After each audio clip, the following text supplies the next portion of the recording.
No prosím. Takže... Takže dobrý deň, milí diváci. Dobrý deň. Dneska sa Mária pokusí o svoj prvý vstup. Prosím, Mária, môžeš. Povedz.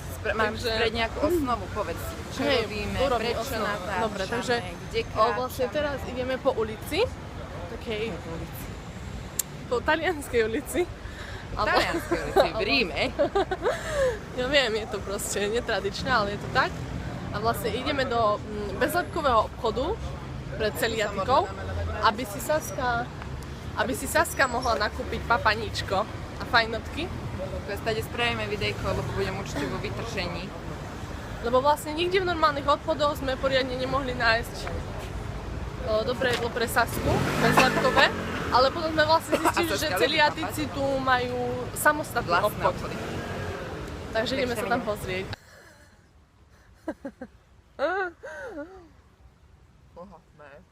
No natáčam. Takže sme po úspešných nákupoch bezlepkového jedla.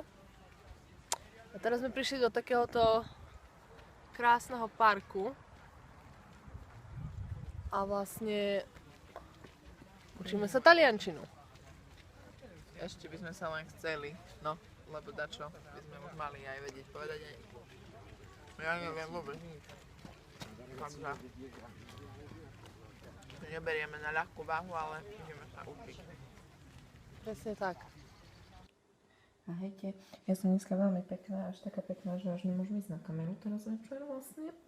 Ale chceli by sme spraviť posledný vstup dneska z bytiku, že vlastne aká poriadku milovná je naša krasotinka, lebo dneska nás zobudila s tým, že topánky nám dáva do špajze, lebo teda nemôžu byť na chodbe a toto by som chcela vlastne ukázať Mária, záber na stôl.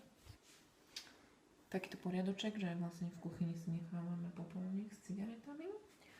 Tuto by sme chceli poukázať vlastne na, že vôbec nám tu nekvitne kuchyňa. Tuto ešte ďalej, naša poriadková krasotinka, prosím pekne, hej, vodný kameň. No, to vlastne, ten riad ani nejdem radšej ukazovať, lebo ten sme už umývali my, čo ona si myslela, že je umýta. No tak, a čo ešte by sme? Nič, proste strašne poriadku milovné a my sme dve zhovadile svine, ktoré proste sa nevedia správať a musia dodržiavať pravidlá, aby sme teda mohli spolu normálne